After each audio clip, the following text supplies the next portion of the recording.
আমার প্রশ্ন, বাংলাদেশ দ্বিতীয়বারের মতো স্বাধীন হলো এবং অন্তর্বর্তীকালীন সরকার গঠন হলো, এ ব্যাপারে আপনার মতামত কি? আপনাকে ধন্যবাদ।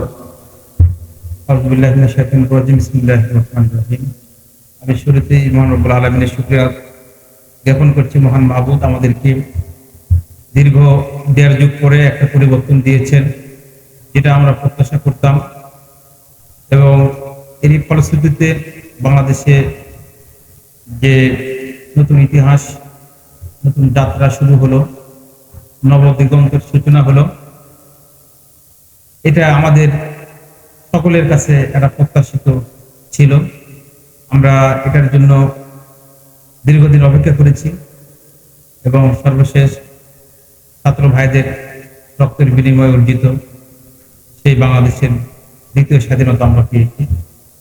আর যে সরকার গঠিত হয়েছে, অন্তর্বর্তী সরকার, ইন্টারিম গভর্নমেন্ট যেটা হয়েছে, এটা অবশ্যই আমাদের কাছে অনেক প্রত্যাশা। তাদের কাছে তারা যারা দায়িত্ব নিয়েছেন, ১৭ জন উপদেষ্টা, এবং তার প্রধান রয়েছেন নোবেল বিজয়ী ডক্টর মোহাম্মদ ইউনূস। তিনি একজন কথিত যশা এবং খ্যাতিমান ব্যক্তিত্ব, ইন্টারন্যাশনাল সকল জায়গায় তার সুপরিচিত রয়েছে। আশা করা যায় তার যে দীর্ঘ জীবনের অভিজ্ঞতা এবং তার যে অদম্য সাহস এবং তার ভিতরে যে তার কর্মদক্ষতা, এই দক্ষতাটা তিনি রাষ্ট্র পরিচালনার ক্ষেত্রেও তিনি সেটা দেখাবেন, এটা আমরা প্রত্যাশা করি। এবং তিনি যাদেরকে নিয়ে এই উপদেষ্টা পরিষদ গঠন করেছেন, এখানে আমাদের আলেম প্রতিনিধি রয়েছেন, বিশেষ করে বাংলাদেশের একজন শীর্ষস্থানীয় আলেম, লেখক, কলামিস্ট এবং অধ্যাপক ডক্টর আফম খালিদ হাসান। তিনি অত্যন্ত একজন প্রাজ্ঞ বিচক্ষণ ব্যক্তি এবং সুপরিচিত আলেম, এবং তিনি একাধিক ভাষার উপরে তার পাণ্ডিত্য রয়েছে। এরকম একজন ব্যক্তি বাংলাদেশ ইতিহাসে প্রথম অন্তর্বর্তী সরকারের উপদেষ্টা হয়েছেন, এবং আশা করি তিনি আলেম সমাজের প্রতিনিধি হিসাবে সকলের প্রত্যাশা অনুযায়ী তিনি দায়িত্ব পরিচালনা করবেন। ইতিমধ্যে শুনেছি তিনি ধর্ম মন্ত্রণালয়ের দায়িত্ব পেয়েছেন। আমরা যে সমস্ত আলেম সমাজ এতদিন অবহেলিত ছিলাম, রাষ্ট্রীয়ভাবে আলেমদের কোনো স্বীকৃতি ছিল না, আমরা চাই প্রত্যেকটা জেলা উপজেলায় সরকারিভাবে একটা কেন্দ্রীয় মসজিদ থাকবে, যেখানে ইমামদের সর্বোচ্চ সম্মান এবং সরকারি বেতন ভাতার সুবিধা থাকবে। এরা যেন তিনি চালু করেন, এবং বর্ণ বৈষম্য দূর হবে। ধর্ম বর্ণ নির্বিশেষে সকল মানুষের ধর্মীয় কাজ যেন পরিচালিত করতে পারে, সকলে সমান সুযোগ সুবিধা ভোগ করে সকল ধর্মের মানুষ, সেটার প্রতি তিনি খেয়াল রাখবেন। এবং তারা দায়িত্ব পালন করতে যে শতভাগ যেন সফল হন, সেই দোয়া এবং সেই কামনা আমি করব। ১৭ জন উপদেষ্টা এবং অন্তর্বর্তীকালীন সরকারের কাছে আপনার দাবি বা প্রত্যাশাটা কি? প্রশ্ন করলেন যে আমাদের প্রত্যাশা, হ্যাঁ, আমরা তাদের কাছে দাবি জানাবো। এতদিন যে সমস্ত মানুষ জুলুমের শিকার হয়েছে, নির্যাতিত হয়েছে, এই নির্যাতিত পরিবারের তারা খোঁজ নেবেন, তাদেরকে লিস্ট করে করে জেলা, উপজেলা, ইউনিয়ন পর্যায়ে, গ্রাম পর্যায়ে যে সমস্ত মানুষের রাজনৈতিক হয়রানির শিকার হয়েছিল, মিথ্যা মামলাতে করেছিলেন, এই মামলাগুলো যেন প্রত্যাহার হয় অতি দ্রুত, এবং তাদেরকে নির্দোষ হিসাবে যেন ঘোষণা দেওয়া হয়, জুডিশিয়ারি ভাবে সে ব্যবস্থা যেন করা হয়, সেটা আমরা দাবি জানাই।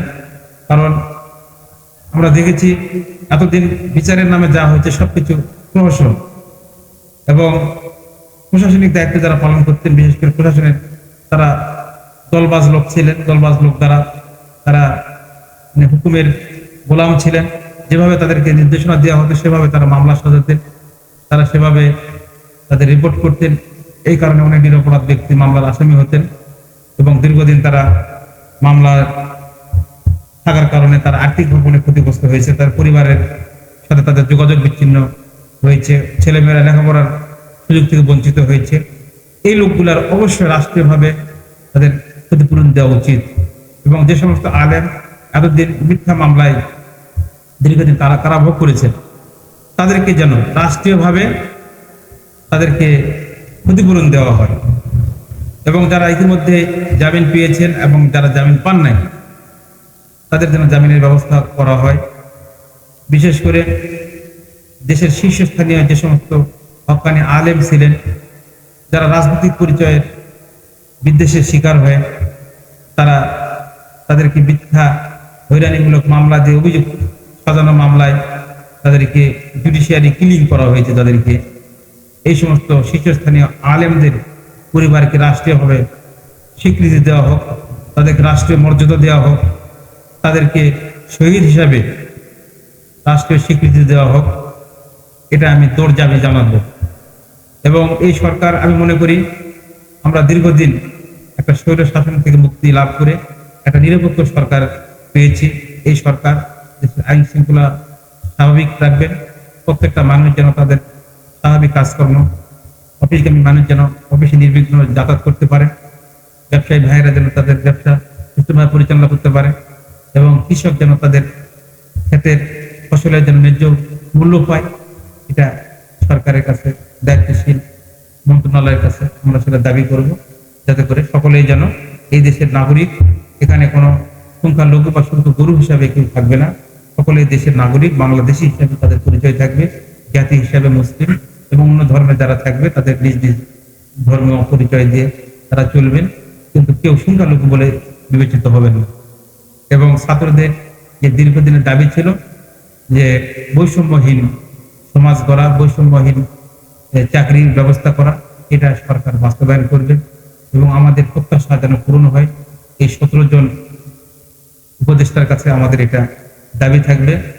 আর তারা যে দায়িত্ব পালন করতে, যে নাগরিকদের যাতে সরাসরি তারা সম্পৃক্ত থাকে, নাগরিকদের কথা যেন তারা শোনেন, সেই অনুসারে তাদের যেন কর্মপদ্ধতি তারা যেন সাজান, সেটা আমরা ডক্টর ইউনূস সহ আলেম প্রতিনিধি, তাদের কাছে আপনার প্রত্যাশা? ডক্টর ইউনূস তিনি অবশ্যই বাংলাদেশে এই মুহূর্তে যে চ্যালেঞ্জ, অর্থনৈতিক যে চ্যালেঞ্জ, দেশের আইন শৃঙ্খলা বাহিনীর যে চ্যালেঞ্জ, সেনাবাহিনীর মধ্যে যে একটা অস্থিরতা, এটাকে তিনি কঠোর হস্তে নিয়ন্ত্রণ করবেন এবং স্বাভাবিক রাষ্ট্র ব্যবস্থায় স্বাভাবিক কার্যক্রম ফিরে আসবে।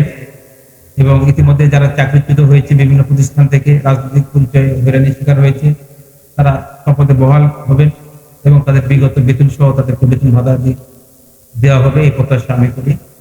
আর আলেম সমাজের পক্ষ থেকে আমি দাবি জানাবো, আলেম সমাজ তারা কোনো রাষ্ট্রীয় কোনো সুযোগ সুবিধা ভোগ করে না, অথচ তারা কিন্তু সৎ জীবন যাপন করে, তারা ঘুষ দুর্নীতি থেকে মুক্ত, হালাল উপায়ে উপার্জন করে তারা অতি কষ্ট করে সংসার পরিচালনা করে।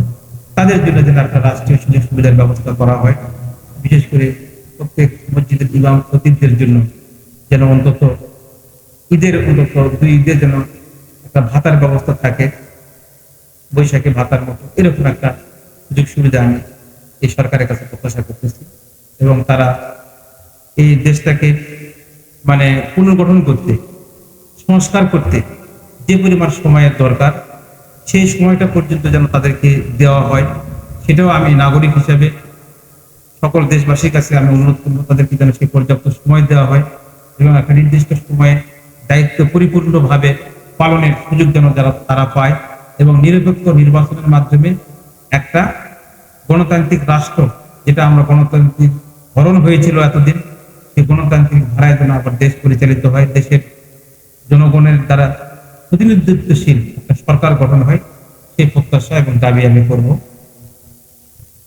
জি, আমি আপনাদের প্রশ্ন করার জন্য ধন্যবাদ, যারা কষ্ট করে আসছেন আমি সকলকে ধন্যবাদ জানাচ্ছি। আমাদের জন্য দোয়া করবেন এবং আপনারা আপনাদের মিডিয়ার মাধ্যমে আপনাদের যার যেখানে কাজ করার সুযোগ রয়েছে আপনারা আমাদের জন্য চেষ্টা করবেন, আমাদের জন্য কথা বলার স্পেস তৈরি করে দিবেন এবং আপনারা আলেমদের কথাগুলাকে সর্বোচ্চ পর্যায়ে যেন যায়, সেভাবে আপনারা কাজ করবেন, সেই দাবি। ওয়ালাইকুম আসসালাম, ধন্যবাদ।